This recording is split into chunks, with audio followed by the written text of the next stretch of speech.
I moved to Guelph in August of 2016, and to make a long story short, my life has been complete hell. When I was out in PEI, I was put under a lockdown, I was put under a bubble, I was put in isolation. I have had no news of what's gone on in the real world since I left Toronto in March of 2016. In October, late October of last year, there was an attempt to murder me. There were attempts to lure me into one of the secluded houses that was left evacuated by one of the people who left during the Exodus. This is what's going on in Ontario now. All of these empty houses are being used by the Toronto Police and the secret police to commit murder. There was an attempt, there were plans underway that I would move into this place, this house, that it was a gift from Bell Canada, my old employer, but I was going to be gassed to death. I had that suspicion before I moved in, and it was confirmed that it was most likely going to be mercury poisoning. So I escaped that, and I was able to, fortunately, forestall it.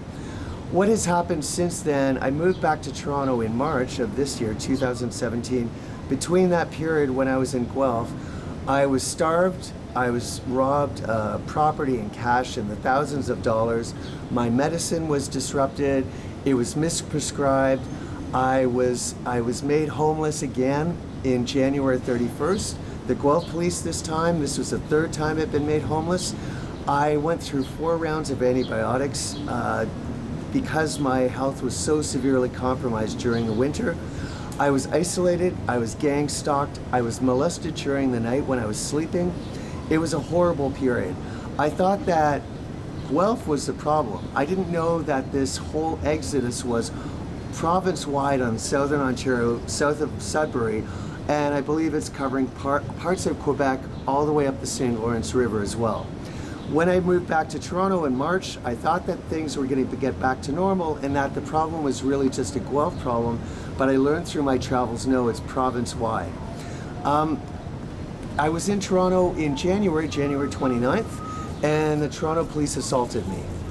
I was sexually molested by Toronto police about a month and a half, 2 months ago, twice in one night. Since mid-April, I've been living on the streets in Toronto. That's when they molested me. I slept on Church Street one night, and I woke up and it was happening. It was a disgusting event. I've been sleeping on concrete since April of this year in a stairwell in downtown Toronto. It's been hell. I have aged quite a bit. I look like hell. I have lost a tremendous amount of weight. As you might have seen through the first video I put on here, the police state video Starvation, if you look at episode number 1, you'll see what my body looks like now. The situation is becoming increasingly dire for me, and my life is seriously at risk. The Toronto police have been after me since October 4th of 2013, and they have not stopped. They have been after me to shut me up and silence me, things that I've seen and things that I know about the political atmosphere, and more specifically the police state, crimes that have been committed by various individuals, criminal acts including murder, and they're desperate to shut me up.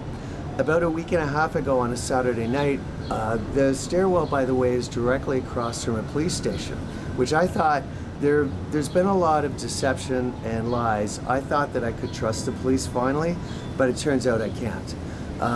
There's an extreme amount of dirt and basically a complete lack of morals that I've seen across the board with the Toronto Police Service since I came back. About a week and a half ago, I woke up on a Sunday morning. My asthma inhaler had been taken out of my pocket and drained of its medicine. I didn't realize that till several days later, but I realized it was in the wrong pocket. There was money stolen, $200 was stolen about a few days later. My bags had been gone through, and this is the type of horrendous daily assault I get. If you can look at my shoe, on the bottom of my shoe, the police actually cut a hole, and if you look at the hole, it's not a hole that would be from wear and tear, it's a perfectly oval hole. They cut the hole while I was sleeping so that now when I walk around, my foot is scraping along the ground, and when it rains, my shoe is soaked. I have been threatened. I am under severe stress. There's a group of people, the isolation that I was talking about and the bubble that I'm in is I am gang stalked 24 hours a day now because I don't have my own permanent residence, and the reason I don't is because the Toronto Police sabotaged every single thing I went looking for. Either I would phone a place or I would email a place and I'd never hear back. This would happen 10, 15 times per time I started looking for a place. It's got to the point now where I realize now that when I was out in PEI, I was kidnapped and I was ambushed on my way back to Ontario. I had no idea that I was coming back to a police state. I had no idea what had happened here. I was deceived and lied to, kidnapped and ambushed and brought back, and I'm effectively living in a concentration camp. My life is pure hell. I have never lived through a period as difficult as it is now, and I can't continue. So what I did is I started a hunger strike, which really wasn't a hunger strike that I created. It was more an advertising or marketing event that I was just advertising and broadcasting the starvation that's gone on for months and months, if not years. I'm now in day 68. My weight loss is so dramatic that I have no muscle fat at all. It's all gone.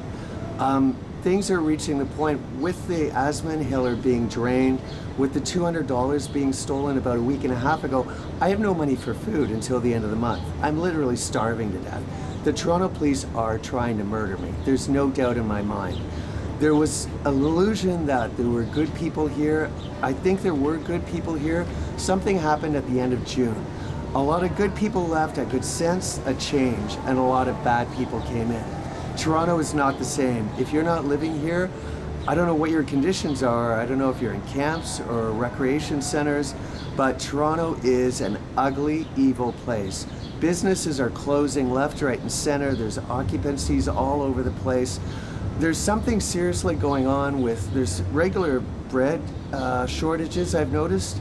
There's a lot of new bank machines that aren't Canadian banks. There's strange foreign names.